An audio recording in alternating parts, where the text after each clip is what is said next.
la clase de hoy tiene el objetivo de empezar a abordar los contenidos del tercer eje de unidad número 1. ¿Sí? En el primer cuatrimestre vamos a abordar todos los saberes de la unidad número 1 y vamos a analizar las clases y recuerden que no se entrega ninguna actividad si las actividades las vamos a hacer en interacción con ustedes. ¿Sí? Hola, profe, ¿cómo le va? La parte, bueno, en términos de los procesos, recordemos que voy corrigiendo, estoy en la mitad de corregir la actividad 6 de esas devoluciones formativas y he reiniciado el tema de punto 1 y 2, no lo tengan en cuenta. Recuerden que ya está el proceso para la devolución formativa en cada uno de los casos, ¿sí? Buenas noches. Está todo registrado las devoluciones que le realicé en la actividad 3, ¿sí? Por eso en actividad 1 y 2 no les va a figurar una devolución, sino que ya está contemplada y registrada, ¿sí? Para que se queden tranquilos. Lo que sí, a partir de la actividad 3 en adelante van a ver una devolución mayor caudal teórico y lo van a ver fuertemente en la actividad 6, ¿sí? Una devolución formativa con aportes teóricos, según las hipótesis que van logrando, ¿sí? Con una evaluación cualitativa, como lo pide la DGES, en términos de cómo van avanzando en los procesos, ¿sí? En caso de reentrega, no voy a terminar el proceso después del parcial, ¿sí? Para concluir con la etapa.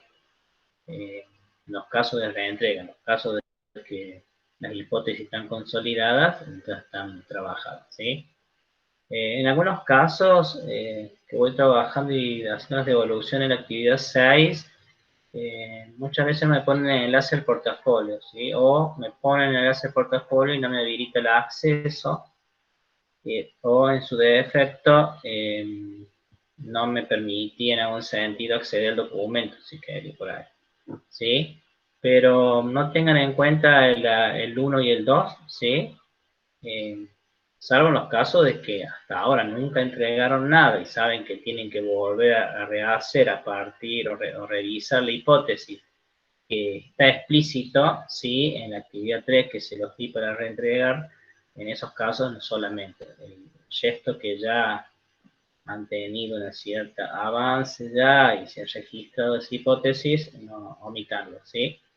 Atento que necesitaba revisar y rever el tema de las devoluciones, por eso ahora se reinició el punto 1 y los entrenos adelante están iguales.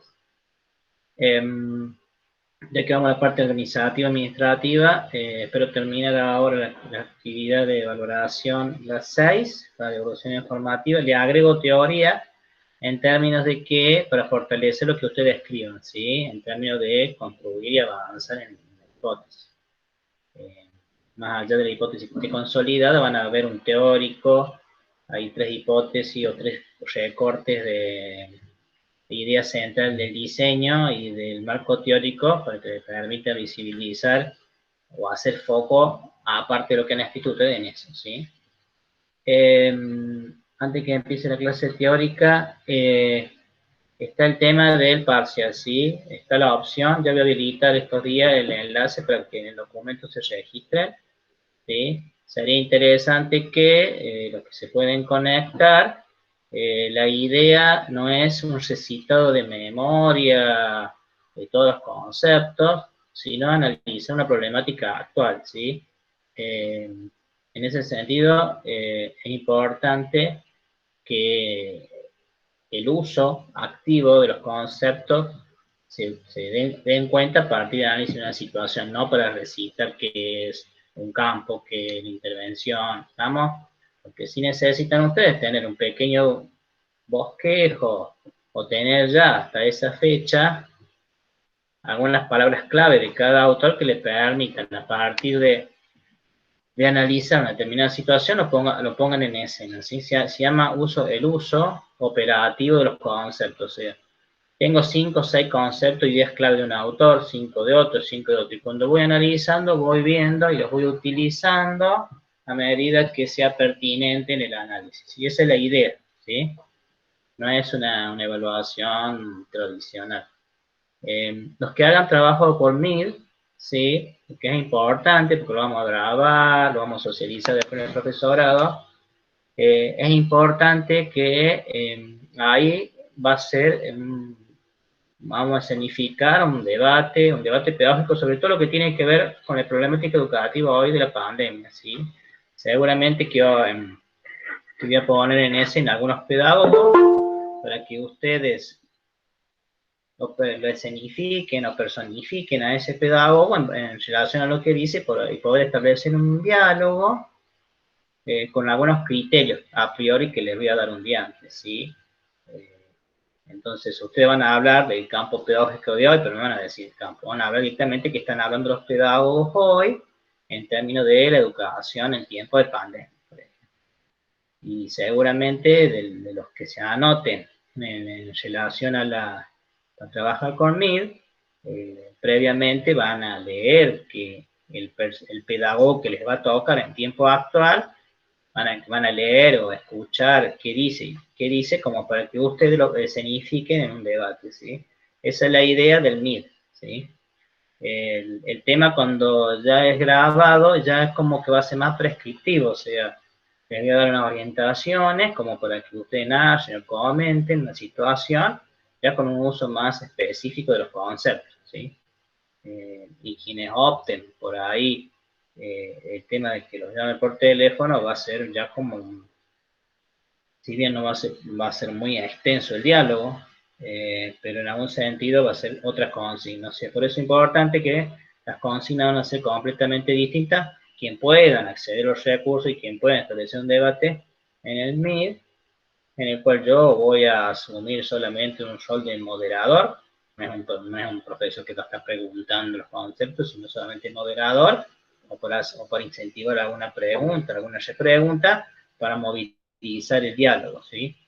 Como son grupos de dos, es importante que tengan previamente un guión o algo organizado en base a los ejes que les voy a entregar, y si se da por la cantidad, poder establecer un diálogo con 4 a la vez, en el cual van a haber 2 grupos, en el cual se puedan sostener y acompañar, ¿sí? La idea del acompañamiento es importante en el aprendizaje.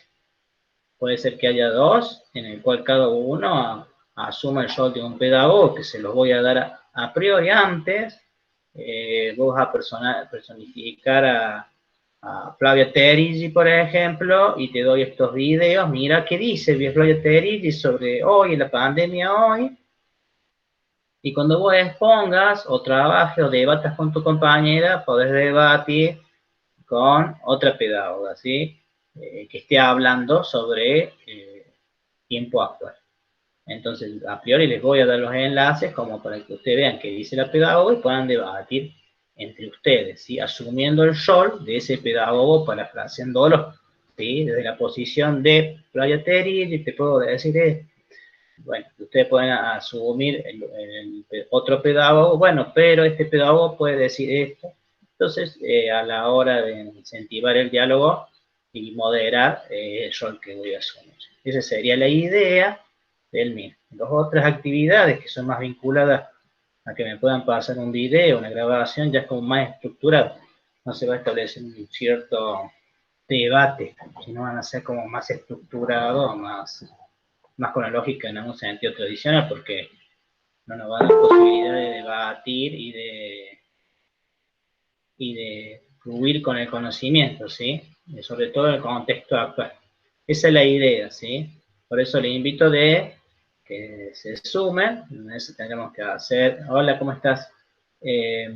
Hacer 2 grupos de 4 o más grupos, de manera tal de que podamos moderar una actividad como si fuera un foro de debate, ¿sí? Esa es la idea. Y hay varios pedagogos que hoy en día han estado hablando, o sea, investigarán quién es el pedagogo y hablarán o debatirán los expertos. seguramente que los ítems de las consignas, atento a los que se anoten, seguramente que se los voy a dar con varios días de anticipación, ¿sí? Eh, creo que con un día no les alcanza, y seguramente que voy a dar unos 3 o 4 días para la preparación, sobre todo si tienen que hacer un debate con la compañera y leer lo que dice el pedagogo, ¿sí? Bueno, para que más o menos sepan cuál es la idea de este proceso. Recuerden que va a una evolución formativa, ¿sí? Hasta que volvamos a la clase y podamos calificar. O sea, hoy el ministro volvió a hablar sobre este tema y bueno, iba diciendo que apenas vuelvan a las clases o se le defina, se va a ir cuantificando, ¿sí? Por eso es importante tener al día los portafolios y estas actividades. Bueno, ¿alguna pregunta antes que empecemos con lo teórico?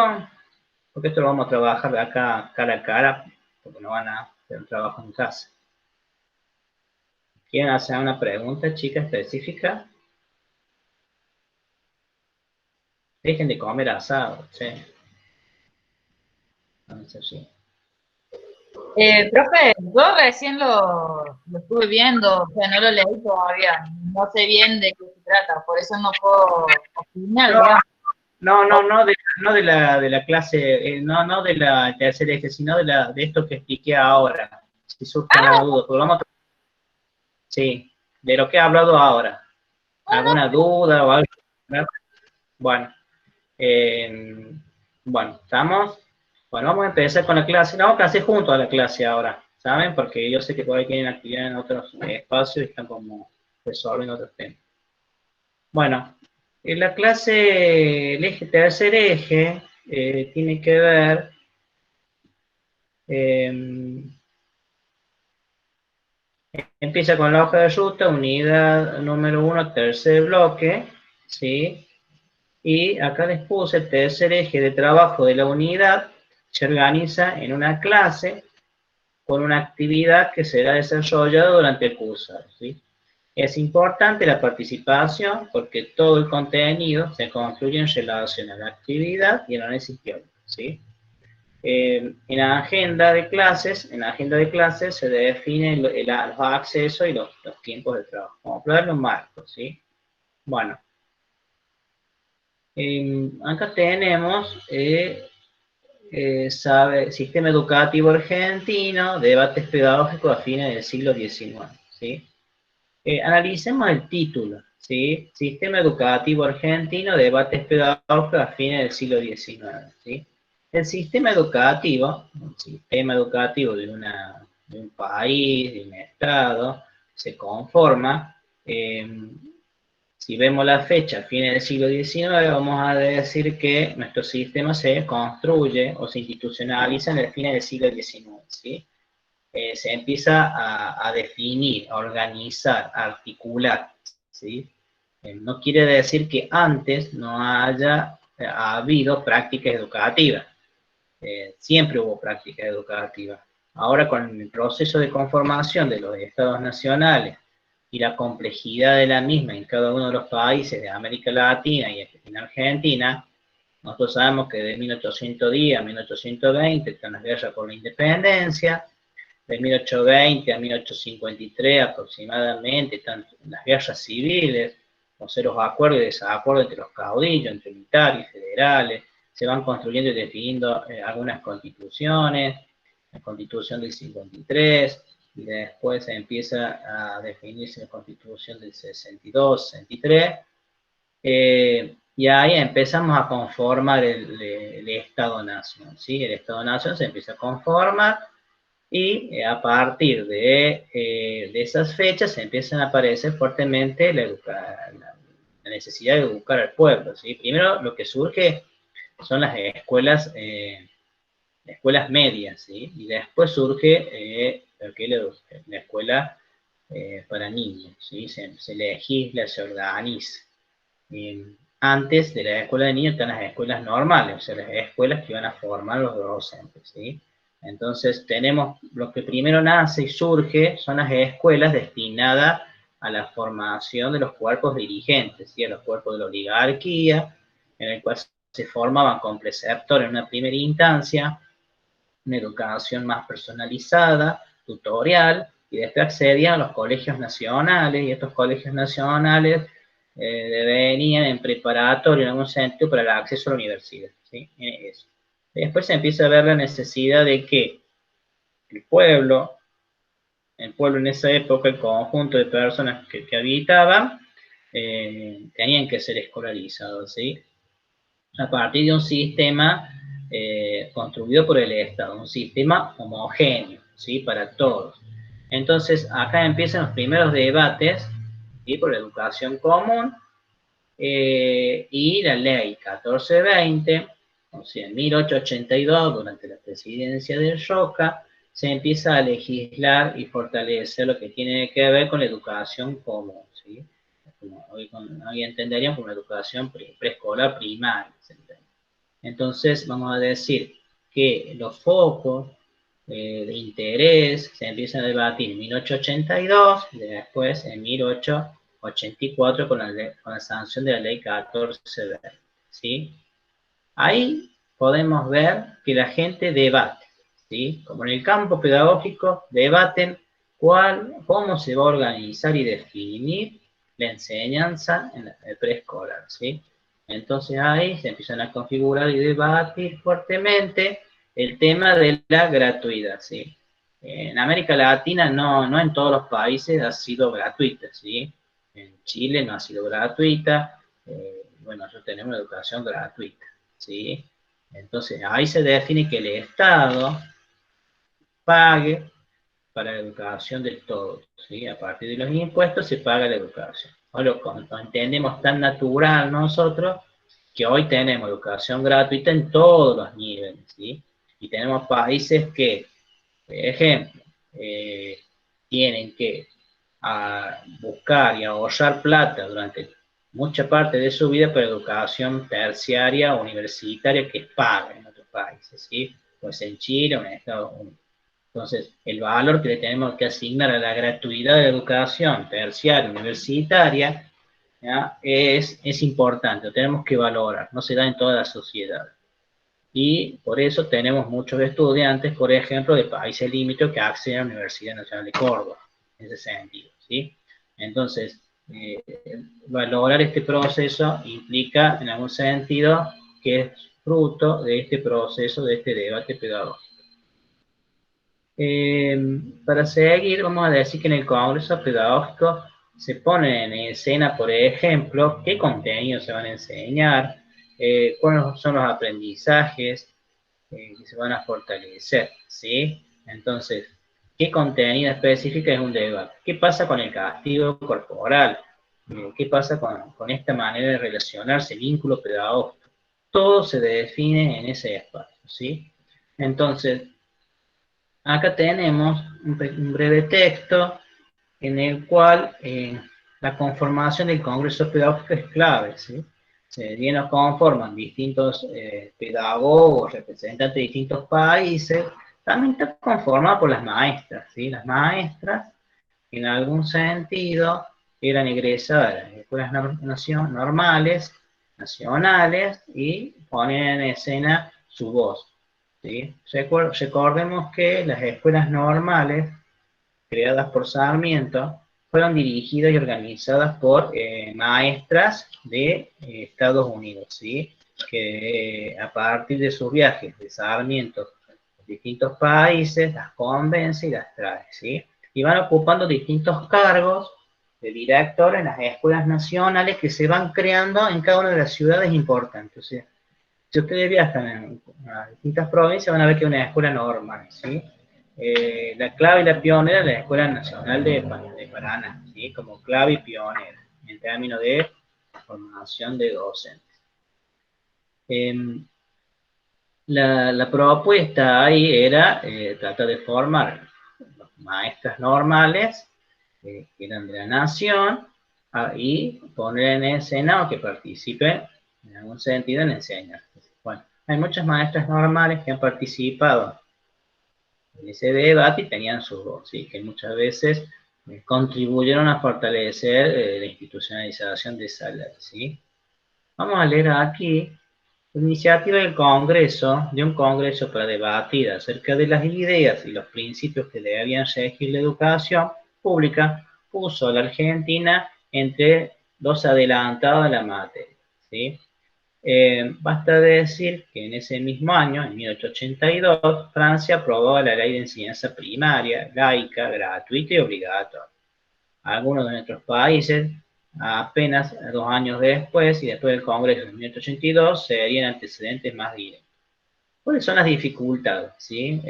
Recordemos que Argentina siempre fue una adelantada en la sanción de las leyes y en la alfabetización de toda su población, ¿sí? En esa época podemos decir que todo el proyecto educador, si bien era homogéneo y tenía sentido y connotaciones de esa época, en términos de a quién se iba a enseñar, a quién no, quién quedó excluido, logró un avance significativo en la alfabetización de toda la población, ¿sí?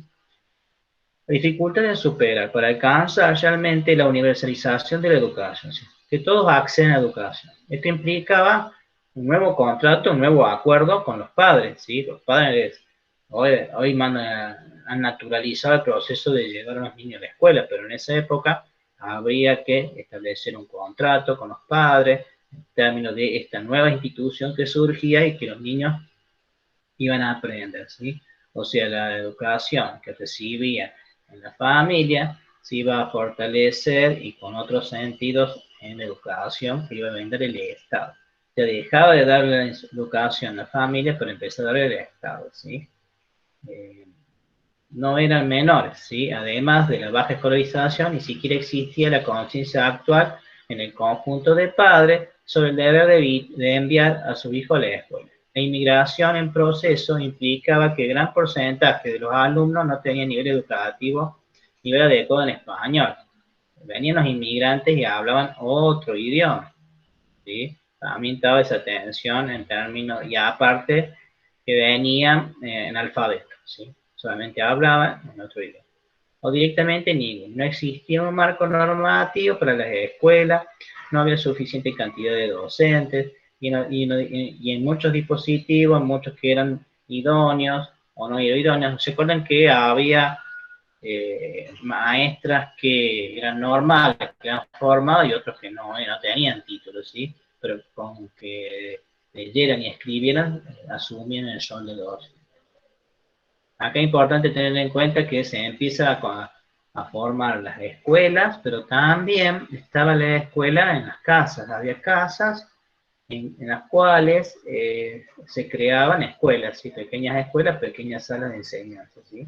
En las cuales los inspectores iban, controlaban, y específicamente la higiene, ¿sí? La higiene era un tema muy trabajado en esa época en términos de los cuidados. Recuerden que no había cloaca, el agua potable no estaba, o sea, había un fuerte trabajo de la higiene, ¿sí? El cuidado de la higiene de la población atento a las enfermedades.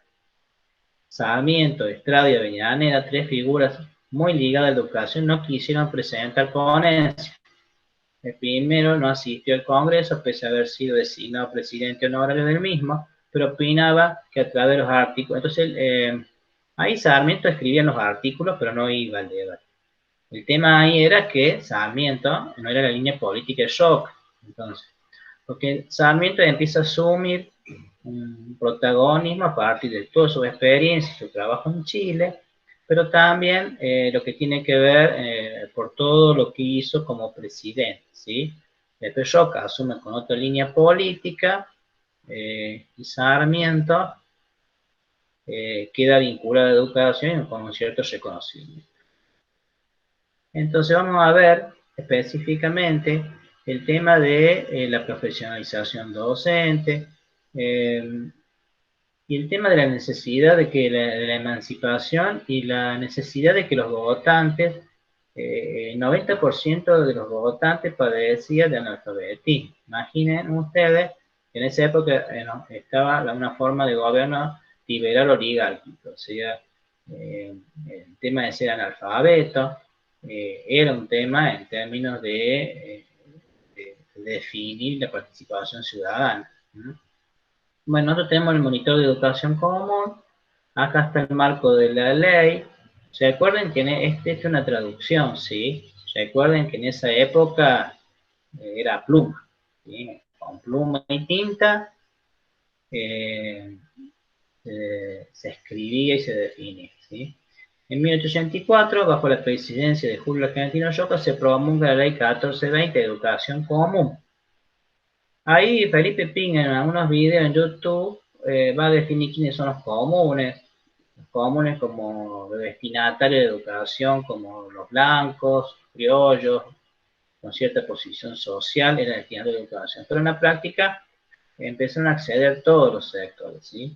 Que era gratuita, no es un tema menor, no había que pagar, y obligatoria. Si era obligatoria, los padres eran llevados con la fuerza pública para que estén sus hijos en las escuelas. Y un trabajo exhaustivo en términos de que muchas veces entre los inspectores y lo que funciona como control o como policía de la época, tenía una tarea ardua de llevar a sus hijos a la escuela, ¿sí? Y hasta tenían eh, prisión o tenían multas, ¿sí? Por no llevar a sus hijos a la escuela. La discusión acerca de la educación fue uno de los debates más intensos y a lo largo de décadas, ¿sí? En la historia de distintos puntos de vista en torno a enseñanzas religiosas. Un tema clave acá es la enseñanza religiosa. Antes había un fuerte contenido en la formación religiosa y el clero organizaban y definían que tenía que haber una enseñanza religiosa en la currícula, ¿sí? Y parte constitutiva de la ley, laica, libre y religiosa. Laica, libre, laica o libre. Laica, religiosa es un tema que se empieza a debatir hasta 1950, ¿sí? Entonces vamos a decir que en el Congreso no se saldó este debate de educación religiosa, pero queda definida la ley que se podía enseñar religión antes o después de las horas de clases, ¿sí? Recuerden que también estaban los inmigrantes, entonces no todos adscribían al catolicismo, tenían otras religiones. Entonces la ley 1420 no es laica, ¿sí? Porque en algún sentido, y se define como laica, porque en algún sentido habilita, pero fuera del horario escolar, la posibilidad de enseñanza religiosa con personas especializadas en el clero, no necesariamente el docente, ¿sí? Entonces también vamos a ver que si nosotros transitamos a escuelas normales, vamos a ver figuras religiosas, cuadros, crucifijos, muchas veces en las aulas, ¿sí? También eso son huellas de la historia de educación y el impacto de educación religiosa. Había escuelas en que se rezaba antes y después de salir, aunque no estuviera permitido. Había como una práctica cotidiana y más en las comunidades del interior, en el cual el catolicismo, específicamente en Córdoba, tenía un fuerte poder en términos de las prácticas escolares y las prácticas sociales. Entonces, uno de los lugares claves y fuertes de la enseñanza religiosa es Córdoba, ¿sí? Acá ven las leyes, va definiendo los artículos y vamos a, es muy interesante que lo lean y lo desmenucen. Nosotros vamos a seguir con 3 textos, ¿sí? Bien, nosotros tenemos un texto de Comem.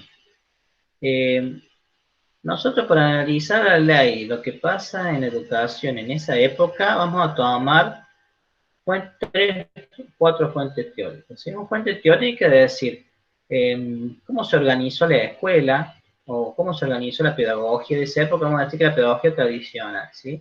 Y uno de los actores claves para definir la pedagogía tradicional es Comem, ¿sí? Cómo organiza los tiempos, los espacios. También aparece Ignacio de Loyola, en algún sentido. ¿Por qué? Porque en esa época había una fuerte compulsa en la formación, ¿sí? Desde una matriz eclesiástica, la matriz que tiene que ver con Ignacio Loyola, como, recuerden que la formación, la ubicación de los bancos, la ubicación de del docente, en esa época, a fines del siglo XIX, que esté más alto, que mire a los alumnos de arriba, la dinámica de la intervención pedagógica, la intervención educativa, la concepción de aprendizaje, la concepción de docente, de alumno, tienen un fuerte contenido tradicional. El docente el que sabe, el alumno recibe, memoriza y repite de memoria. Ya vamos a ver en el video cómo hay una metodología en la cual el niño tiene que aprender de memoria, recitárselo al docente para saber si ha aprendido o no. Tal cual como lo dice el texto que han escrito, ¿sí? Entonces el desarrollo de la memoria en forma memorística y repetitiva es la clave, ¿sí? O aprender la receta de cómo se realiza una determinada ecuación y repetirla de memoria sin saber por qué lo está haciendo así como está. Acá es importante situar a Comenio en el marco de una corriente religiosa que tiene que ver con el evangelismo. Ignacio de Loyola, de la corriente católica, ¿sí? Entonces hay un fuerte debate entre Comenio y Loyola, pero ambos conforman lo que es la pedagogía tradicional, ¿sí? Lo importante es rescatar el tema de los castigos, ¿sí? Los castigos corporales y físicos. Tienen que ver a cuestiones de concepción del niño y de la infancia, ¿sí? A partir de la ley 1420, vamos a decir que se norma y se legisla y se prescribe que el docente no tiene que pegarle al niño, ¿sí? Porque una concepción, empieza a surgir una concepción más como el niño es bueno por naturaleza, una cierta bondad, hay una cierta concepción de aprendizaje o lógica de aprendizaje de los niños, entonces las prácticas anteriores en el cual el niño se sometía, el niño era considerado un ser malvado, que necesitaba socializarlo, integrar a la sociedad, y el castigo era parte interesante y parte clave en el proceso de aprendizaje, no quiere decir que después de la ley desaparezca, ¿sí? Hoy tenemos leyes sobre educación en el cual estamos transitando con prácticas del siglo pasado, ¿sí? O sea, muchas veces legislamos, pero en la práctica sucede otra cosa. ¿Qué se dice? Lo que hacen los actores, claro. También una pregunta antropológica que seguramente ustedes lo van a ver con la producción de mercado, que tiene que ver con la etnografía y tratar de ver qué dicen los actores y qué hacen, o qué dicen que hacen. Entonces, qué se escribe. Entonces, también acá tiene que ver con la ley, se prescribe y en la práctica seguramente han continuado los castigos corporales hasta el principio del siglo, a mediados del siglo XX. ¿Sí? En muchas situaciones, sobre todo en las prácticas de socialización familiar. Tiene una concepción de que el castigo es parte para enderezar o la vara o las disciplinas. Entonces vamos a decir que, ¿qué nos aporta Comenio? La matriz eclesiástica que está fuertemente construida en la concepción, en un sentido, de la organización de la ley 1420 en términos de cómo se define el docente, el alumno, la organización de los tiempos, los espacios, el orden, la idea de orden, está presente. Comenio se interesa por educación en relación a su credo, a su religión, porque tenía que, donde vivía, eh, sobre todo en los principados, ahí de Alemania, o son los Países Bajos, el pueblo tenía que aprender a leer la Biblia, ¿sí? Como tenía que aprender la Biblia, tenía que enseñarle, empezar a construir un método sobre esto, ¿sí? Cómo aprender a leer era la clave para que los sujetos puedan interpretar la Biblia de su lugar. Y Loyola también empieza a construir su propuesta del lugar católico, de otro sentido, pero con la lógica de concebir esta relación asimétrica de que el docente sabe, el alumno tabula rasa, que viene con una concepción de aprendizaje de la época. Recién se empezaba a conocer el proceso de aprendizaje, a reconocer al niño y su infancia, a reconocer al niño como un infante, y en infancia en términos de que es un sujeto que en algún sentido, como el alumno, sin luz, tiene que empezar a construir su aprendizaje a partir de estos vínculos. Por eso después nosotros vamos a ver fuertemente lo que es Rousseau, el cual concibe que el niño es bueno por naturaleza, hay una mirada romántica de él, y empieza a configurarse esto de que, hay un niño, el niño piensa, el niño tiene sus necesidades particulares, no es un adulto en miniatura. Acá se le entiende como un adulto en miniatura, no se le entiende como un adulto en miniatura. Es un debate. Entonces esto nos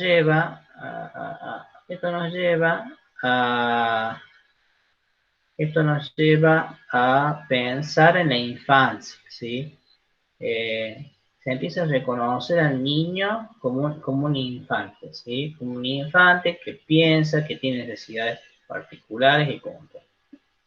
Infancia como un problema. ¿Por qué es un problema reconocer a la infancia? Porque al admitir que tenemos en el ser de la persona, no es del bebé al adulto, hay una instancia, un desarrollo, lo llamamos la infancia, o un proceso cognitivo particular de los niños, empiezan a surgir todas las investigaciones. Por eso va a empezar desde el punto de vista de la construcción de la psique, va a aparecer Freud, que empieza a decir, y la mayoría de los psicólogos empiezan a estudiar con sus propios hijos, los hijos de sus amigos, o en los laboratorios. Entonces vamos a decir, empecemos a conocer el niño desde el lugar psíquico, y empieza a construir y analizar la dimensión psíquica, el yo, el superyo, el ello, el consciente, el inconsciente, y la problemática del niño del lugar psicoanalítico. Se empieza a conocer al niño y a la infancia en relación a los puntos de vista epistemológico y cómo construye el conocimiento. Y ahí aparece Piaget, Freud, el psicoanálisis. Piaget lo vamos a empezar a ver desde el lugar de la construcción de los aprendizajes, ¿sí? Ustedes van a ver Freud, van a ver Piaget, también van a ver a Erikson, que es la dimensión social y cultural, muy vinculado a la lógica Vygotsky, que van a ver la dimensión social y cultural del aprendizaje. Entonces todos van a empezar a investigar sobre este ser, que es el niño, y empieza a cobrar entidad en las investigaciones. Y al cobrar entidad de investigación empiezan a surgir teorías de cómo aprende el niño, cómo relacionarse con el adulto, y bueno, y empiezan estas teorías muy vinculadas a la idea de desarrollo y de evolución, ¿sí? Todas estas teorías van surgiendo con otras teorías que son vinculadas específicamente con corrientes positivistas. Se entendía en algún sentido que las ciencias naturales eran las ciencias modernas que guiaban, orientaban, y en algún sentido las ciencias sociales ascribían algunos de sus postulos. Por ejemplo, la neutralidad, que no se conocía la subjetividad, el docente como tabula rasa. También está la idea, en algún sentido, el tema de evolución, ¿sí? Que viene de Darwin y la teoría de las especies, en el cual los sujetos evolucionan, ¿sí? Y cada una de las teorías le va a dar una impronta sobre todo el tema de la maduración y la evolución y la vinculación permanente con el medio, ¿sí? Piaget va a decir que cómo aprenden los niños, por ejemplo, cómo se logra un aprendizaje mayor, y la importancia de interacción con el medio en la construcción del conocimiento. Y Freud te va a hablar sobre la problemática o la vinculación con la madre, con los niños. Entonces, cada una de las teorías va a empezar a mirar al niño desde un lugar, ¿sí? Y Vygotsky fuertemente lo van a ver desde el lugar de conocer al niño en su dinámica de construcción del lenguaje, las relaciones con el contexto social y cultural, cómo se relaciona con los otros, cómo potenciamos las relaciones con los otros a partir de la relación con las herramientas. Hoy las herramientas de construcción de conocimiento son los medios tecnológicos, ¿sí? En esa época empiezan a visualizarse los libros, ¿sí? Todos los escritos. Entonces, acá lo que vamos a ver es, en algún sentido, cómo el marco de construcción de la infancia a fines del siglo XIX empieza a recibir marcos teóricos de distintas corrientes de pensamiento que vienen de otros lugares, ¿sí? Y nosotros acá los vamos interpretando y analizando. Cómo enseñamos y cómo aprendemos, ¿sí? Todas estas teorías que les he mencionado empiezan a cobrar relevancia en algún sentido a mediados del siglo XX, principios, mediados del siglo XX, ¿sí? Fuertemente. En términos de empezar a reconocer algunos sentidos en la dinámica de interacción, en la práctica educativa.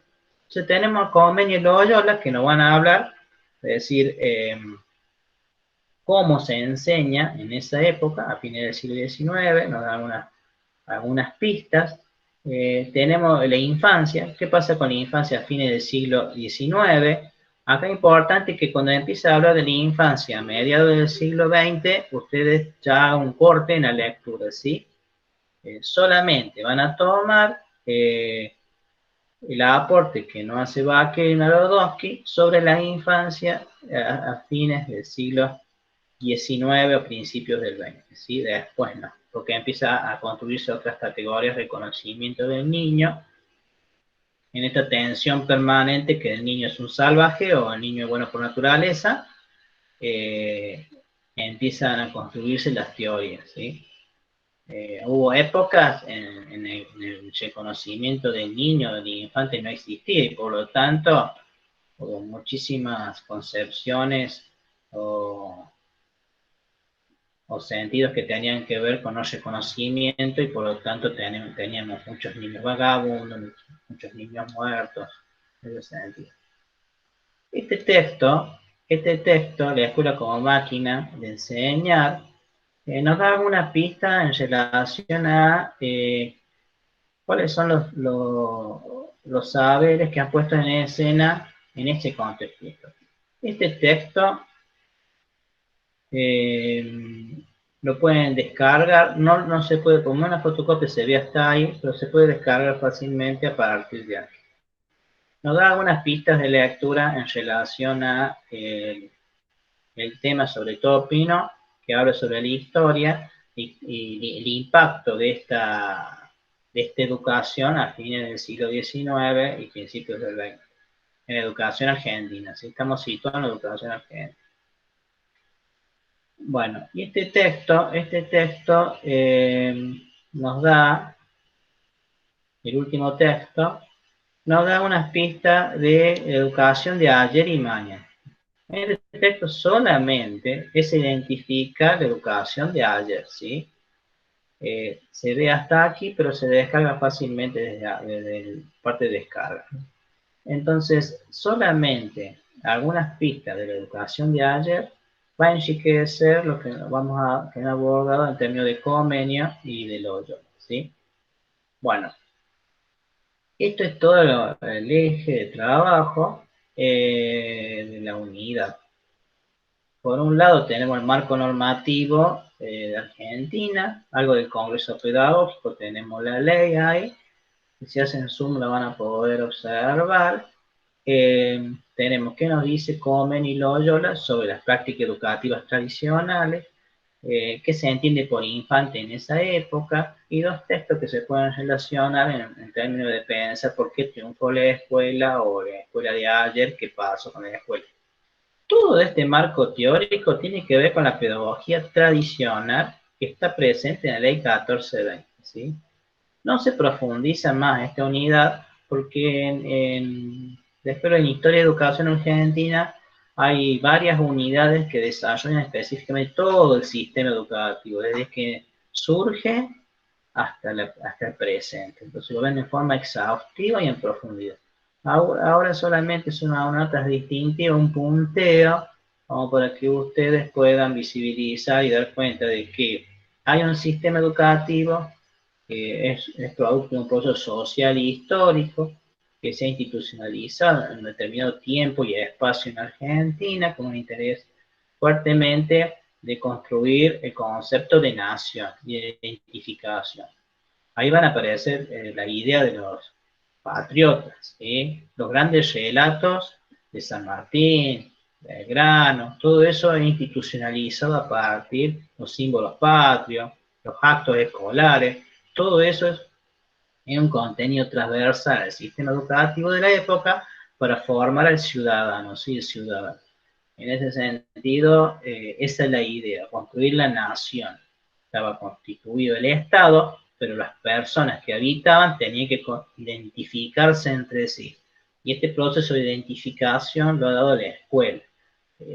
Reconocer la bandera, reconocer la escarapela, el himno, los distintos cantos, los acontecimientos heroicos, patriotas de los grandes personajes de la historia argentina, fuertemente trabajaban en los primeros procesos de enseñanza y de construcción de la subjetividad de los niños.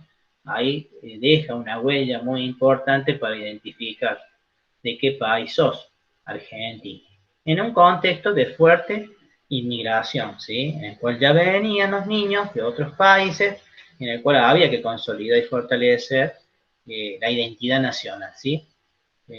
Ustedes verán que en el interior de Córdoba hay muchos lugares que son típicos, así como de alemanes, o puede haber otros de búlgaros, hay colectividades. Bueno, todas esas colectividades se armaron en este proceso de llegada a la Argentina, porque al hablar el mismo idioma y la misma cultura, los mismos intereses, se agrupan y han formado las colectividades, ¿sí? Por necesidad y por identificación en distintas partes del país.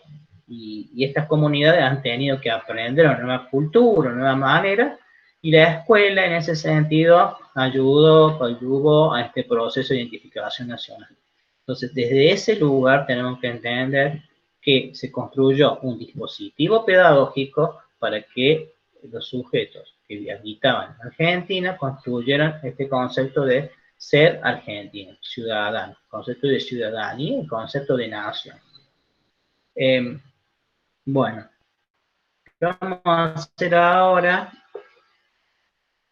Vamos a ver estas imágenes, que lo vamos a seguir trabajando en la clase que sigue. Bueno, yo las voy a habilitar a la actividad, pero esta actividad solamente la hacemos en clase, si bien hay unas ideas acá para entregar, pero no la tengan en cuenta. Vamos a ver dos imágenes. Una imagen de una niña, lo que parecería ser un ábaco o que está contando, y un conjunto de niñas en filas con su guardapolvo, ¿sí? La ley 1420 prevé que las escuelas en algún sentido sean mixtas, ¿sí? Y si son mixtas, deben estar al frente de una mujer, ¿sí? Eso es claro y contundente en la ley. Habilita la posibilidad de ser mixtas, ¿sí? Nosotros vamos a ver acá un conjunto de mujeres, niñas, en una situación con una maestra, y acá vemos una situación de niños en fila formados, ¿sí? En algún sentido, acá nos da una pista de la ley 1420. Primero acá, si vamos a ver, aparecen plantas, animales, ¿sí? De leer, escribir, calcular, a la enseñanza de las disciplinas, por ejemplo, de ciencias naturales, la geografía, la historia, la física, la química, en algún sentido, están visibilizados y empiezan a aparecer en la escena escolar. Antes la 1420 solamente leer, escribir y calcular, ¿sí? A nivel primario empiezan a aparecer enseñanzas de las disciplinas específicas, ¿sí? Entonces acá tenemos una huella, una imagen de una pared de la época en el cual está textualizada con plantas, ¿sí? Clasificación de las plantas, de los animales, ¿sí? Hay un instrumento para contar. Y esta otra escena tiene que ver con el patio, ¿sí? Con la formación, ¿sí? Está la idea de disciplina, ¿sí? De orden, de organización, de higiene, lo blanco, ¿sí? Hay todo un interés acá de que todos los sujetos o los que participan en las escuelas realicen una frontera a lo que pasa en la sociedad y que sea la escuela la que en algún sentido lleve prácticas o maneras de comportarse a la sociedad, ¿sí? Entonces, habría en algún sentido una manera particular de trabajar en las instituciones educativas distintas a las que se trabaja en la sociedad. Y por lo tanto, esta idea fuerte que viene de Sarmiento, que es civilización y barbarie, en algún sentido las prácticas de civilización estarían dentro de la escuela y había que cambiar algunas prácticas de la barbarie o grupos de barbarie que sean las prácticas sociales, ¿sí? ¿Quiénes son los civilizados? ¿Quiénes son los bárbaros? Está en debate aquí. Acá hay una imagen, un fuerte contenido en el debate de la civilización y barbarie, que está presente en Sarmiento, una idea que tiene que ver también con el evolucionismo y con la imagen etnocéntrica en términos de que valoraba en algún sentido la cultura europea como la cultura hegemónica, dominante y la cultura a seguir, ¿sí? Son los civilizados, nosotros tenemos que parecernos a ellos. Pero ¿qué pasa? Cuando viene el proceso inmigratorio, pensaban que iban a venir los inmigrantes cultos y llegaron los expulsados por la guerra, los analfabetos, entonces ahí como el sentido de que se les daba se complejizaba, había que educar también a los inmigrantes. Entonces, civilización y barbarie, también tenemos el tema que escribe Sarmiento en términos de la conservación de la cultura de los pueblos del interior, de los gauchos, y bueno, hay todo un contenido que va luchando y compulsando permanentemente en Sarmiento lo que tiene que ver con, si bien adscribe esta civilización y barbarie, la ley de educación común posibilita la educación a todos, ¿sí? Una cultura homogénea, o sea, una manera de ver el mundo, una manera de pensar, una manera de actuar. ¿Necesaria para la época? Puede ser que sí, en términos a la diversidad, había necesidad de formar identidad nacional, ¿sí? Hoy es interpelada la idea de homogenización y hoy se ascribe al reconocimiento de la diversidad, que la diversidad enriquece en algún sentido a todo, ¿sí? Y reconocimiento de los diferentes, al otro en algún sentido con su construcción cultural particular. Pero en esa época, la etnografía y los registros de trabajo de campo siempre tomaban como base a la cultura o nos comparaban con otras culturas, nos ubicaban en algún sentido con seres inferiores a los superiores, ¿sí? En esa época. Hoy en día es distinto, ¿sí? El otro como que nos enriquece hoy. Entonces, todo esto giraba en torno a los debates pedagógicos en esa época. La ley 1420 facilitó el acceso a la educación de toda la población, logró la alfabetización de casi toda la población, fue innovador en esa época y al alcance y en algún sentido a la altura de las prácticas escolares de distintos lugares del mundo que lograron una fuerte alfabetización de sus pueblos, ¿sí? Y sobre todo para el contexto. Aquí el Estado asignaba los recursos y obligaba a los padres, ¿sí? Y asistían en general, más allá que la ley, ahí no se conocía educación de estos comunes, a los nativos, por ejemplo, asistían en muchos lugares la educación de los nativos en la misma, ¿sí? Bueno, lo que vamos a ver ahora, más o menos para redondear todas estas ideas, vamos a ver, voy a abrir un video ¿lo pueden ver a todo el video? Por lo menos que me diga uno. No, profe, yo no lo veo. Bueno, ahí lo voy a habilitar. Bueno, voy a salir de aquí. No, perfecto, gracias. Dejar de presentar. Bueno, y ahora voy específicamente al video. Me paso lo mismo con mi grupo. Acá, video. ¿Ahí lo ven? ¿Sí? ¿Lo ven ahí? Sí. Perfecto, ahí va.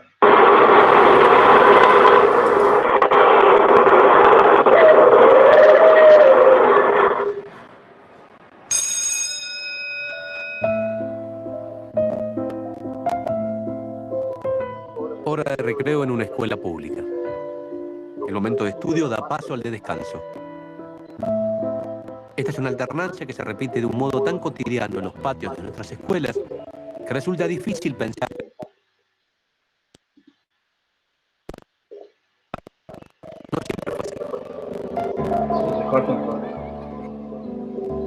El modo en que nuestro país decidió organizar su currícula escolar y los espacios que ocupan maestros y alumnos fue producto de un arduo debate que derivó, en 1884, en la sanción de la Ley de Educación Común, la 1420. Esta ley, sancionada hace 130 años, ya no rige nuestro sistema escolar. Pero la impronta que imprimió la educación de nuestro pueblo hoy sigue más vigente que nunca.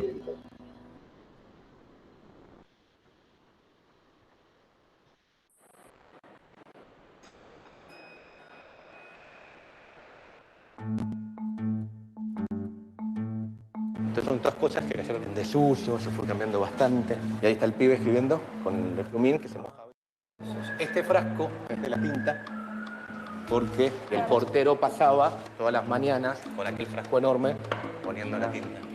¿Ves? Se pone por acá, se da vuelta y sale por ahí. ¿Eso qué es? El de... ¿Qué creen que es? Esto. ¿Qué les parece que es? ¿Para qué creen que se usaba? Para mí, para llevar una cuenta. Claro, como una tablita de contabilidad puede ser. ¿Ah? A mí me está dando un poquito de miedo. Y haces bien, porque en realidad esto no tiene que ver con geometría. Esto era para castigos corporales, era para pegar a los chicos. Ven que tiene agujeritos, es para que haga vacío y doliera un poquito más. Esto se llama palmeta, y para el museo hubo que hacerlo, porque no quedaron muchos de estos objetos, porque la ley 1420 los prohíbe, pasan a ser prohibidos los castigos corporales y afrentosos, y la escuela deja de tener estos objetos para empezar a tener de estos, ¿no? Y uno puede ver cómo entre estos dos objetos está la pelea educativa de entonces, cómo se pasa de una educación del pasado, basada en los castigos, a una educación del futuro, basada en la enseñanza. Piensen que la escuela primaria, después de la ley 1420, no solo va a enseñar a leer, escribir y contar, sino también nociones de geometría, de ciencias, de educación física. Esto se venía debatiendo hacía bastante tiempo, ¿no? Ya desde la época de la independencia aparecía la idea de cómo tiene que ser la educación de la nueva nación.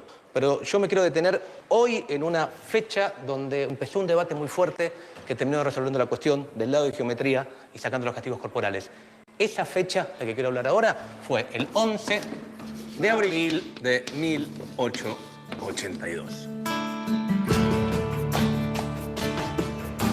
Ese día, bajo la presidencia de Roca, se convocó al primer congreso pedagógico organizado en nuestro país.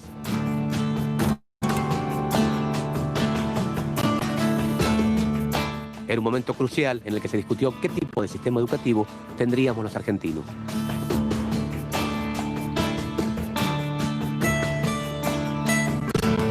Su función fue sentar las bases para la sanción de una futura ley de educación.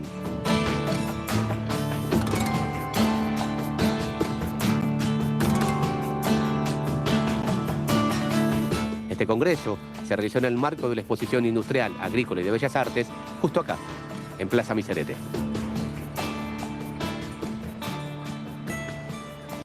Esta es la única reproducción de dónde funcionó el Congreso Pedagógico del 82. Esto que se ve en esta zona sería esa. Jujuy. Él es Rubén Cucuza y es profesor de Historia Social de la Educación.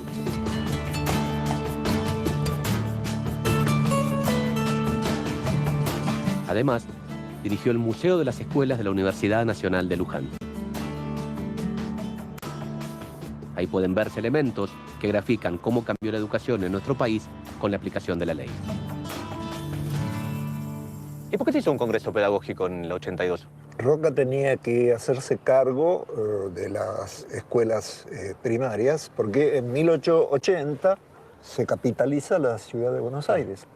La provincia de Buenos Aires transfiere a la nación el territorio, pero junto con ello todo lo que había arriba de ese territorio. Las escuelas y hasta Sarmiento, que era superintendente general de escuelas de la provincia de Buenos Aires. Muy bien se llevaban Sarmiento y Roca. ¿No? Eran políticamente adversarios.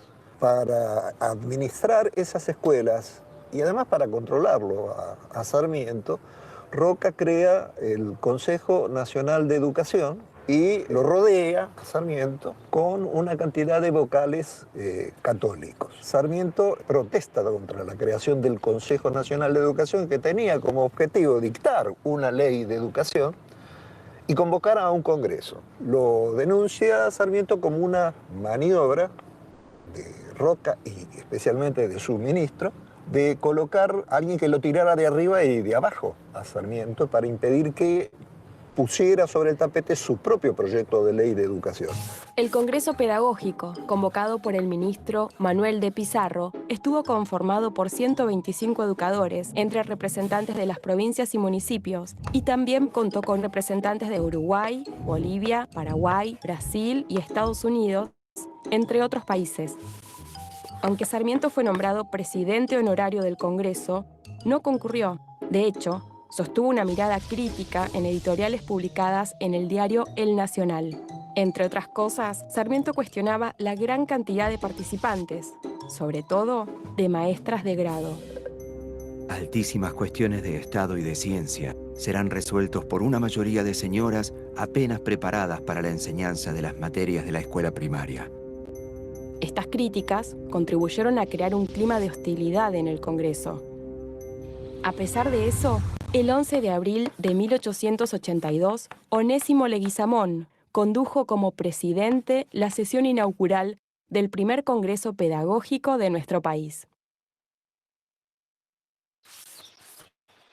Si bien la réplica del aula que tiene el museo remite sobre todo a la época colonial, es interesante verla porque su modelo de enseñanza todavía seguía vigente en muchos lugares del país al momento de sancionarse la Ley 1420. Acá no hay aula frontal, no hay pizarrón, no hay mobiliario, no hay hileras de pupitres típicos de las aulas de las escuelas normales de fines del siglo XIX, de las escuelas de la Ley 1420, porque la educación escolarizada se realizaba en forma particular. Un preceptor concurría a la casa de su alumno, salvo en aquellos lugares donde el aprendizaje de las primeras letras se realizaba en un convento o, en este caso, en un espacio cedido por el cabildo. En la medida en que esto era colectivo, si bien no había un mobiliario especial como el que hemos mencionado, algunos muebles encontramos. ¿Esto qué es? Estas son cajas de arena para escribir, porque el papel era muy escaso y muy caro. Entonces era mucho más barato hacerlo acá. La disciplina, que no era lo que se utiliza en nuestros días como un determinado orden en el espacio del aula. La disciplina era un látigo con varias colas que estaba colgada con un clavo, al punto que la amenaza previa al castigo era: os voy a descolgar las disciplinas. Es decir, descolgar las disciplinas significaba amenazar con que voy a azotaros. O sea que importaba mucho más el castigo que las cosas que les enseñaban. El castigo era muy importante. Lo que pasa es que las cosas que se enseñaban eran muy rudimentarias. Era leer, escribir, contar, cálculo y catecismo. No podemos hablar ni siquiera de escuela. Enseñanza de las primeras letras. Recién a fines del siglo XIX, ya en el periodo de la Ley 1420, comienzan a aparecer las lecciones de cosas con objetos y las distintas asignaturas.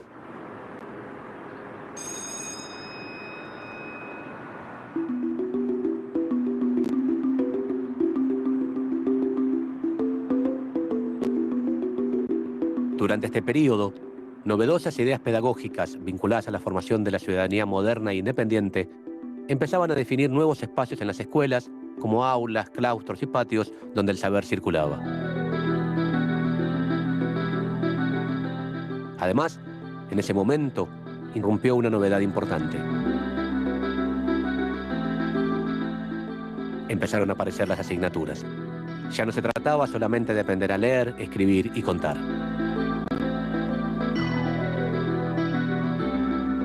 Estos cambios no se dieron de un modo uniforme en todo el territorio.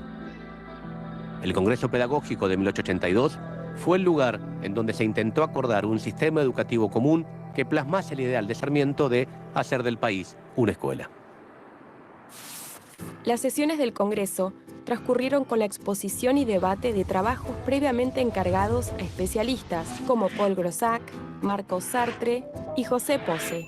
Las temáticas iban desde aspectos generales de la política educativa a otros de orden más cotidiano, como el trabajo en clase. En este sentido, se presentaron estrategias didácticas novedosas, como el método intuitivo o la práctica de tomar lección. Un inspector técnico recomendaba: lo primero es procurar que el niño comprenda la lección. Lo segundo es obligarle a recitar lo que ha retenido con la ayuda de un sencillo texto. Se discutió, por ejemplo, si el contenido curricular debía ser distinto y adecuarse a cada sector social, el lugar de residencia o el género, o si debía ser uno solo para toda la población. Finalmente, pudieron definirse las recomendaciones para la futura Ley de Educación Nacional. Esta tendría que ser común, obligatoria en su nivel primario, graduada, es decir, organizada en cursos o grados agrupados por edades, y gratuita.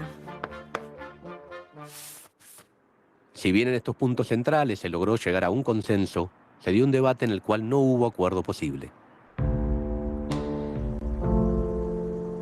Ese debate fue el de la laicidad, es decir, si se debía enseñar o no contenido religioso en clase.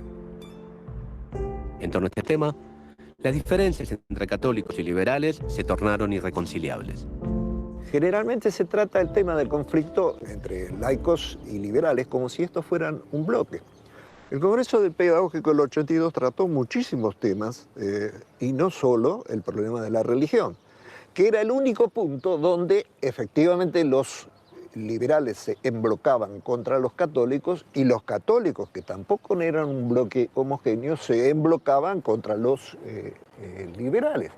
No obstante esto, las disputas entre liberales y católicos llevan a Roca en un determinado momento a pensar en la disolución del Congreso Pedagógico. Esta disputa entre sectores liberales y católicos se vivió intensamente entre los intelectuales de la época. Los católicos sostenían que una educación pública sin religión sería una educación atea que produciría la catástrofe moral en la población. Ellos creían que una escuela sin Dios bajaría el nivel de civilización del pueblo argentino.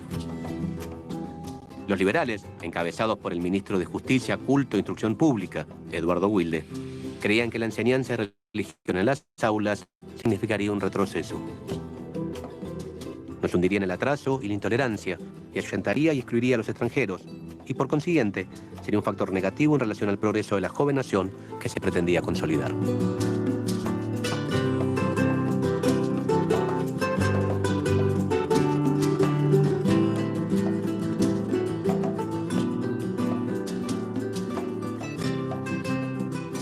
Carlos Torrandel es licenciado en Ciencias de la Educación y profesor en la Universidad Católica Argentina.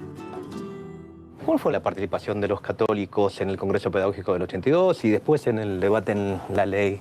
Bueno, el catolicismo apoya el proyecto de Roca a la presidencia y se incorpora de alguna manera en el gobierno a través de distintos laicos más comprometidos con la Iglesia que participaron en los primeros años del gobierno de Roca. En ese contexto hay un momento en el cual Roca toma la decisión de, en algunos temas, enfrentarse con las posiciones católicas, y uno de esos temas es precisamente el de la educación. ¿Y el motivo por el cual los católicos se retiran del Congreso Pedagógico del 82? El catolicismo se opone básicamente porque hasta ese momento no había sido claramente un tema de debate. Esto, para mí, y creo que puede probarse, es una operación ideológica de una élite determinada sobre el tema. No había una necesidad de debate sobre ese tema, a nuestro modo de ver, porque claramente había una optatividad en la elección de los padres sobre si querían que sus hijos fueran a la educación religiosa o no. De hecho, en el debate de la ley de 1420, hacia el final, Achával Rodríguez, que es un diputado católico que enfrenta desde la posición católica esta ley, lo que sostiene es que hasta la Iglesia estaría dispuesta a aceptar que se pudiera brindar cualquier tipo de religión en la escuela siempre que se reconociera la dimensión religiosa del ser humano dentro del currículum oficial. Y ahí es el gran tema con el laicismo, hasta dónde la religión forma parte de la cultura y puede incorporarse también a la escuela, o hasta dónde hay lugares en donde, bajo una supuesta neutralidad, que todos sabemos que es imposible, la religión es dejada de lado y por lo tanto en realidad se hace una opción paradójicamente de retroceso a la era colonial, de imposición desde el Estado de una manera de ver, aunque antes sería la católica y hoy sería más bien una forma laica de pensamiento con sus características particulares. En esa versión el Estado parece que es algo que va contra la gente a la cual le impone cosas.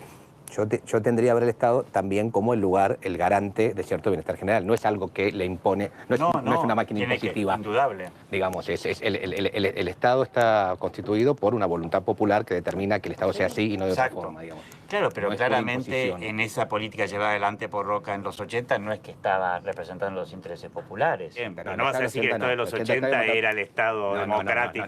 No estoy diciendo eso, no estoy diciendo eso, estoy claro, era un Estado en manos de la oligarquía. Bueno. De todas maneras, digo, además... O sea, si estaba en manos de la oligarquía para... yo lo que ahí veo en la discusión historiográfica es, si estaba en manos de la oligarquía para todos los demás temas, ¿por qué para este tema? Por el mismo motivo que no se puede hablar del catolicismo, como bien dijiste vos, como un bloque, tampoco se puede hablar del Estado como un bloque. No, sin duda. Digamos, o sea, también digamos, es lo mismo, o sea, si yo estoy de acuerdo con vos, del catolicismo no se puede hablar como un bloque, tampoco del Estado.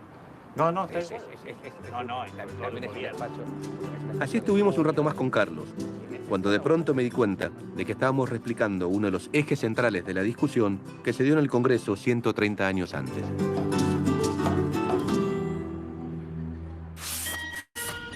El debate en torno a la cuestión religiosa en las escuelas escondía fuertes tensiones en el seno de la clase dominante. El presidente Roca consideraba beneficioso que la educación fuera laica para establecer relaciones con otras naciones del mundo y a su vez incentivar la inmigración y fundar un país más tolerante que permitiera el libre pensamiento. Pero esto no se correspondía con los intereses de los sectores católicos más conservadores que participaban del Congreso Pedagógico. La no inclusión de la religión desató la furia de los partidarios de la Iglesia, como Juan Manuel Estrada, Adolfo Van Gelderen y Pedro Goyena, quienes decidieron abandonar el Congreso. Esto derivó en el retiro de 15 congresistas católicos que esperaban ser apoyados por otros participantes, en especial por las maestras mujeres, pero las maestras presentes apoyaron su continuidad.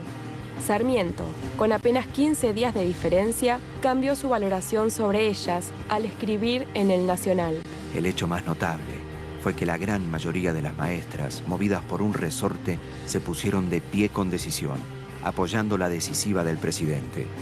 El Congreso, por mandato del Poder Ejecutivo, eliminó de sus debates la cuestión de la enseñanza laica y de la enseñanza religiosa y reunió las resoluciones aprobadas en un solo cuerpo de doctrina, con el nombre de Declaraciones. O sea que salió común, obligatoria, gratuita, graduada. ¿Y lo de lo laico? En el Congreso Pedagógico no se discute porque se retiran los católicos y estaba esa cláusula de no entrar en esa discusión. Se discute, sí, en el Congreso Nacional como único punto de discusión. Ninguna de las otras 4 patas que mencionaste vos entra en discusión. En 1883, un grupo de diputados católicos presentó un proyecto de ley que retomaba las conclusiones del Congreso Pedagógico, pero le agregaba la enseñanza religiosa. Adriana Puigros es diputada nacional y como pedagoga realizó varias investigaciones sobre este periodo de nuestra historia. En el debate del 82 y también en el debate en la Cámara de Diputados, lo que aparece es una idea de la nación como concepto, digamos, subordinado a las instituciones que heredamos de la colonia, la Iglesia, especialmente la Iglesia Católica, o bien la nación como la organizadora del conjunto. En un momento histórico, político, en donde la inmigración empezaba a ser un problema realmente fuerte, era problema y era utopía y era aspiración.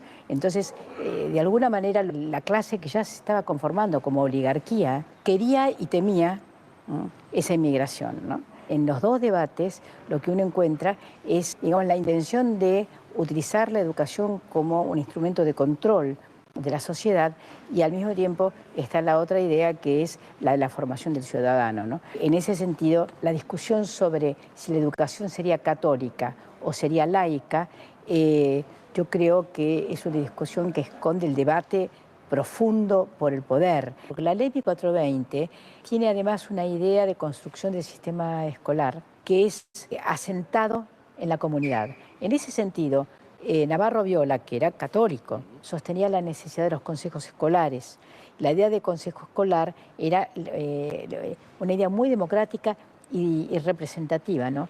La idea de que la educación pública tenía que tener una base de representatividad.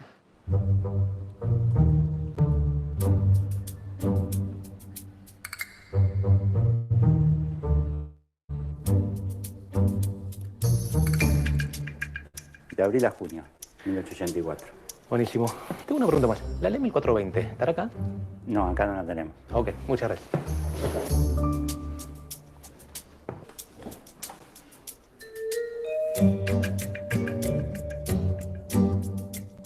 Finalmente, la ley de educación común fue discutida en el recinto. Como era de esperar, cuando llegó el momento de tratar el tema de la religión en la escuela, se dieron los mismos debates encendidos del Congreso Pedagógico. La Constitución argentina es tolerante. La escuela tiene que ser necesariamente tolerante. Y esa palabra, neutro, es un eufemismo para evitar la palabra directa, ateo. Las voces a favor y en contra se hicieron oír con un énfasis que por momentos rozaba la virulencia. La moral es independiente de la religión. La enseñanza de ella sin el de la religión. La Constitución ha proclamado la libertad más absoluta de la conciencia para los ciudadanos. La escuela no puede venir a alterar los principios de la Constitución. Antes que nada, católico. Antes que nada, ciudadano. Por fin, después de varios días de sesión, se llevó a cabo la votación. La enseñanza religiosa solo podrá ser dada en las escuelas públicas por los ministros autorizados de los diferentes cultos, a los niños de su respectiva comunión y antes o después de las horas de clase. O sea que terminó triunfando la posición liberal y tolerante en el gran debate. La ley también dice otras cosas, ¿no? Dice que la educación tiene que ser obligatoria, gratuita, gradual, que son tres características que con el paso del tiempo y con idas y venidas cada vez fueron avanzando más. La ley también dice en su artículo 14 que las clases diarias de las escuelas públicas serán alternadas con intervalos de descanso, ejercicio físico y canto. Llegó el momento del descanso, así que nos vemos la próxima. Vayan.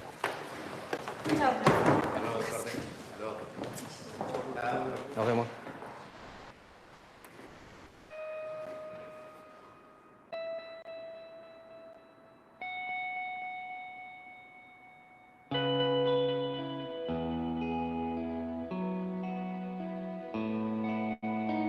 Sancionada el 8 de julio de 1884, la Ley 1420 modificó para siempre nuestras escuelas.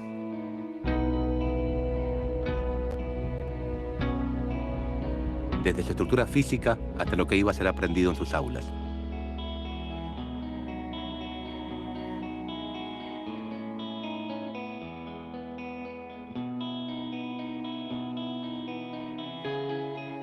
La influencia que ejerció sobre la educación argentina va más allá de las geografías y de las circunstancias políticas. Esto es tan cierto que, aún hoy, sus conceptos rectores siguen vigentes.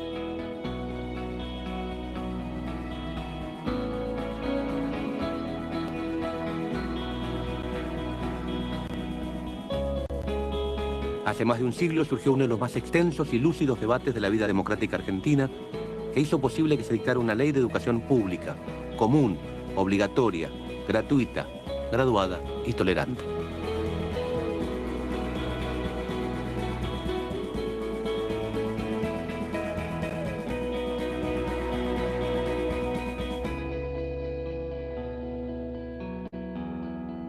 Como instrumento normativo, fue una ley que garantizó derechos básicos para la población y que contribuyó, como pocas, a la construcción de un sentido de pertenencia y de identidad nacional.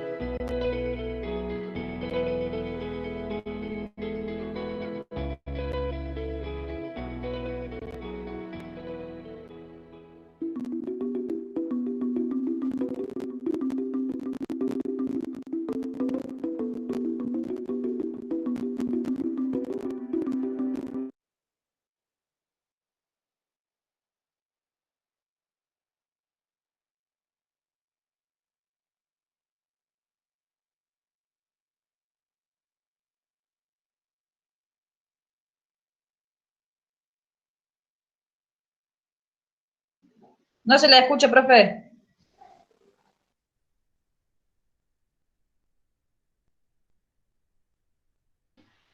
Ahí estamos. Me había apagado para no superponer el sonido de la... Bueno, ¿qué les pareció el video? ¿Qué me pueden comentar? ¿Mm? Es el periodo histórico que vamos a ver, ¿no?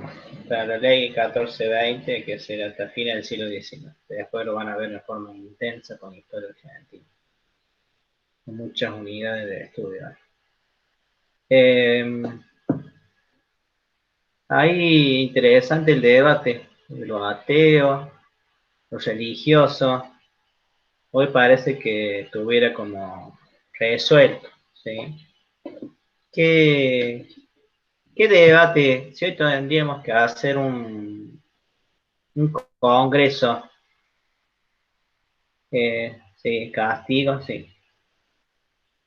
Si hoy tuviéramos que hacer un congreso en el contexto actual y debatir una nueva ley en base a las prácticas, ¿qué debate o qué se pondría en tensión ahí?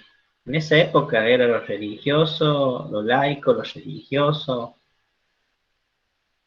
porque lo demás estaba como resuelto. ¿Qué debatirían ustedes? ¿Qué debaten ahora si tuviéramos que hacer un congreso? A ver, en este tiempo actual, ¿qué debatimos si nos hacemos un congreso? Que la idea del parcel es hacer un debate sobre esto. ¿Ah? ¿Qué debatirían ustedes hoy si tuvieron que hacer un congreso? A ver. Anímense, estamos en clase. A ver. Sí, Analia. Tú puedes. No te escucho. Ah, no. Está Analia sin micrófono. ¿Qué debatirían, por ejemplo? A ver.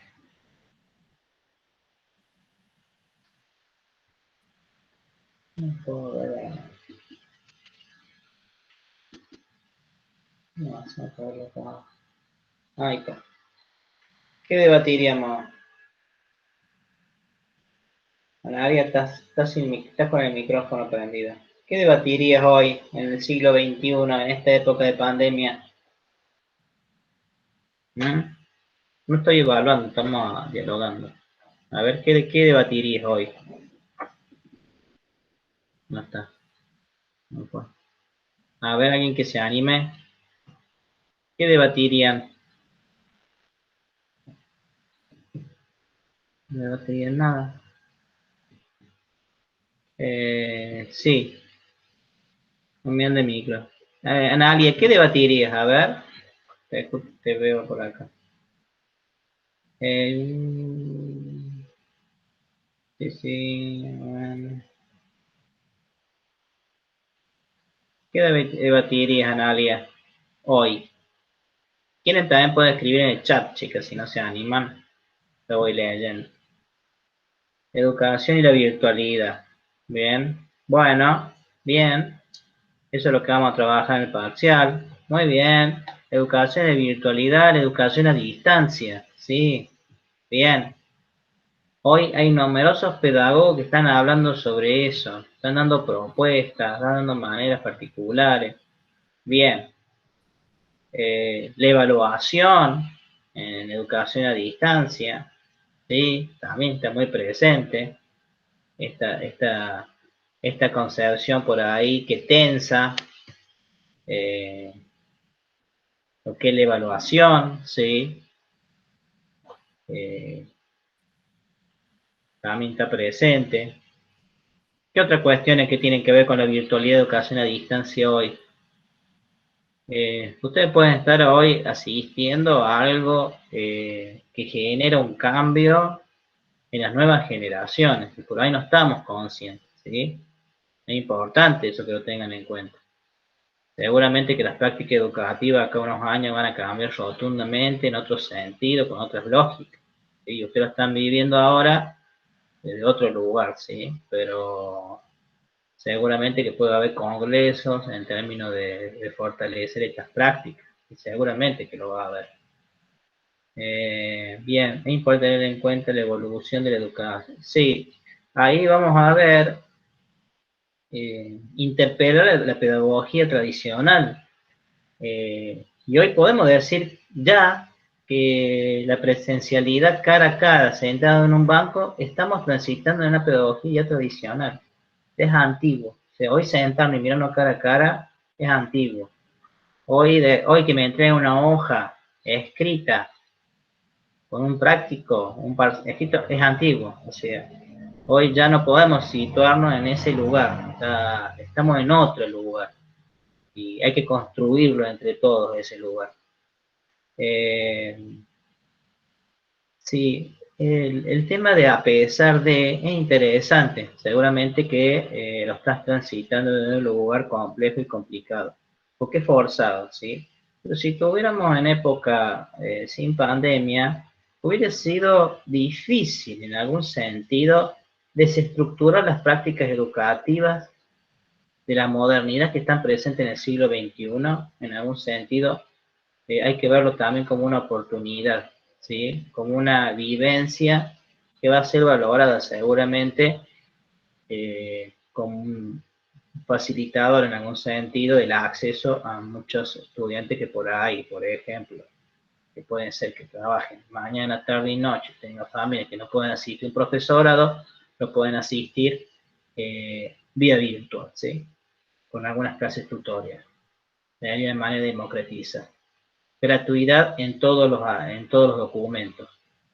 Todo el mundo puede leer la virtualidad y es gratis, ¿sí? También es una posibilidad. Hay mucha gente que trabaja y no puede asistir a la educación presencial, ¿sí? La no presencialidad y la virtualidad puede haber con tutorías o algunos exámenes presenciales. A mucha gente le facilita esto. O que trabaja mañana y tarde, también. Hay una democratización en algún sentido en esta práctica. A ver, si pueden escribir también, chicas, en el chat, si no se animan. ¿Qué otros temas pondrían en el debate? En un congreso siglo XXI, hoy. A ver, pueden escribirlo ahí.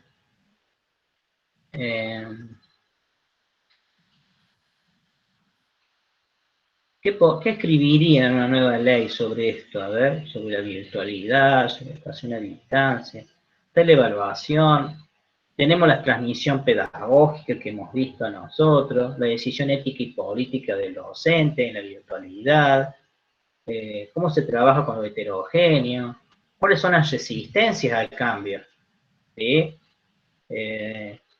Seguramente hay mayor o menor resistencia a esta modalidad.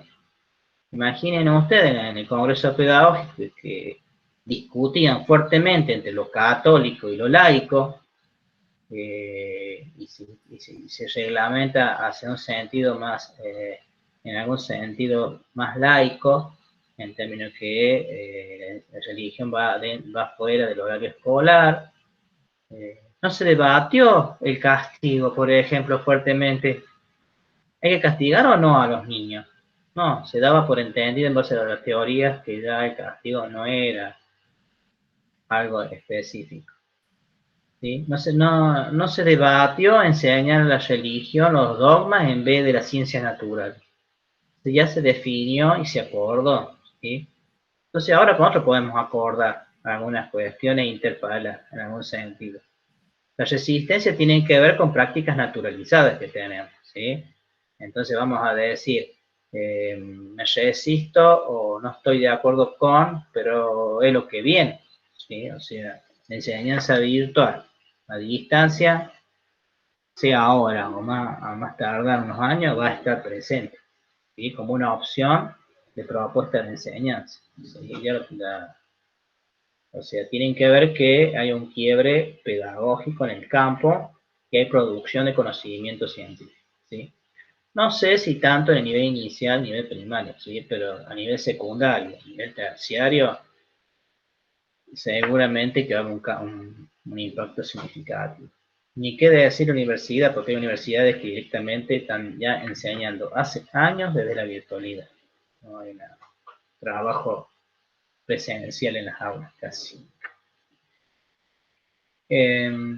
¿Alguna otra pregunta? ¿Qué pondrían en debate hoy en el campo pedagógico? ¿Nada más? ¿No? ¿Un tema más? Son las 9:36. Bueno, la idea de esta pregunta que les voy haciendo tiene que ver con la lógica que vamos a trabajar cerrando la unidad, ¿sí? Por eso voy a socializar. Los pedagogos del campo hoy están hablando sobre la virtualidad, qué está pasando con el vínculo pedagógico, con la evaluación, con la construcción del conocimiento, los tiempos y los espacios, específicamente en el nivel nuestro, nivel primario, para que empiecen a construir saberes de la futura educación que vendrá. Seguramente que lo van a vivir acá unos años. Bueno, ¿alguna otra pregunta? ¿Duda? Somos muchos. Felicito. 3, 6, 2. Bueno, estarán cansados ya de la clase, me tomó mucho tiempo. Bueno, para finalizar, voy a habilitar los enlaces para que se agreguen. Necesito hacer un sondeo breve de quién va a trabajar por Meet, ¿sí? Lo hice a la tarde para organizarme. ¿Quién va a trabajar de grupo por Meet para el parcial?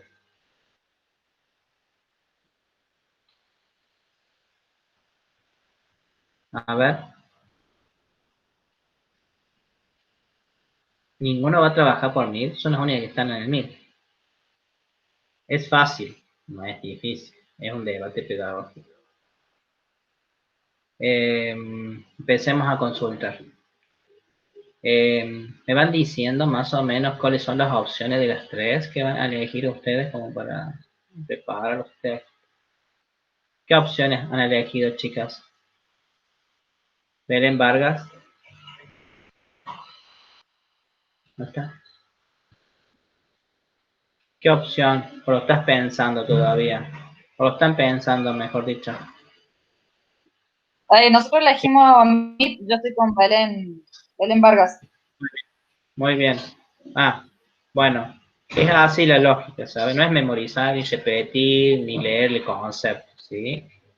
Van a asumir cada uno un rol de una pedagoga, que te lo voy a ir con anticipación para ver qué dice, y para que debatas con tu compañero, ¿sí? Y va a tener otro pedagogo. Esa es la actividad, ¿sí? Más o menos para que se oriente. Yo te voy a dar con tiempo el pedagogo que ustedes van a ver en el campo actual de pandemia, ¿sí? Bueno, bien. Si somos más, yo después les voy a decir, seguramente que ustedes han estado escuchando ahora varios pedagogos hablando en conferencias, voy a elegir uno para cada uno. Yo les voy a decir los ejes en los cuales ustedes van a organizar su trabajo, su exposición, ¿sí? Bueno, otras chicas, Lucrecia, perdón. No me bien. Hola, profe. Hola. Sí. Hola. No, quería decirle que yo no tengo compañera para el parcial de pedagogía, ¿eh? Sí, bueno, querés hacerlo, no sé cuál... lo vamos a hacer con MID, de debate, te doy un pedagogo y te sumo a las 2 compañeras, ¿puede ser? Con Belén Vargas y Ángel. Bueno.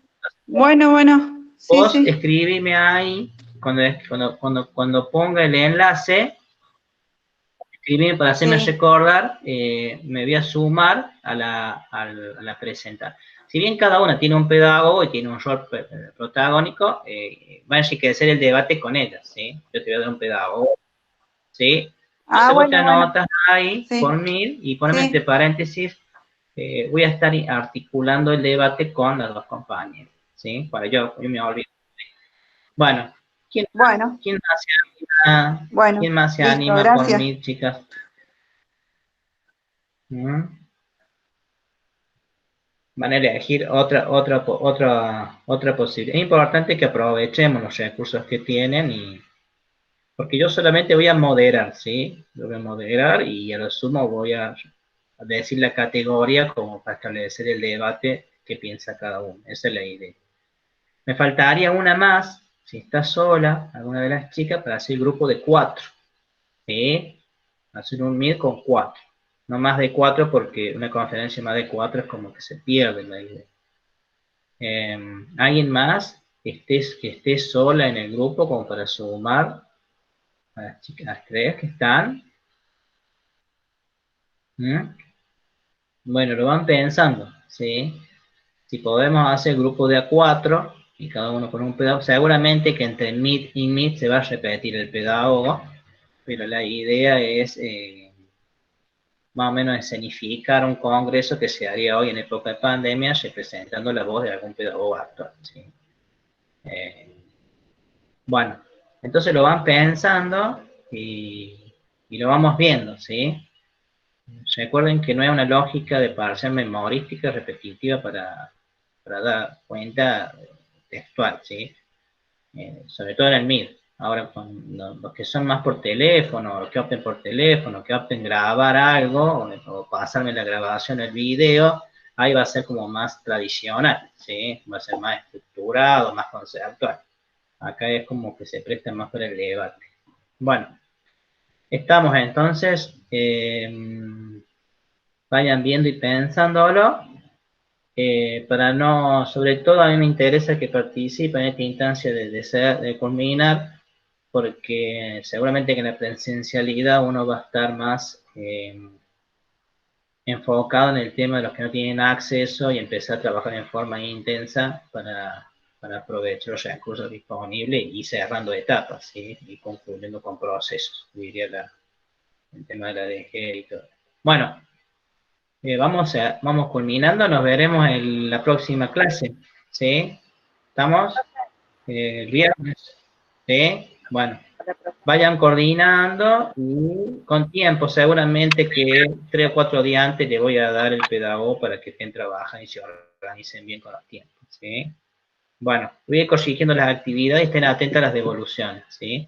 Hay un tema muy clave, chicos, con las normas APA, ¿sí?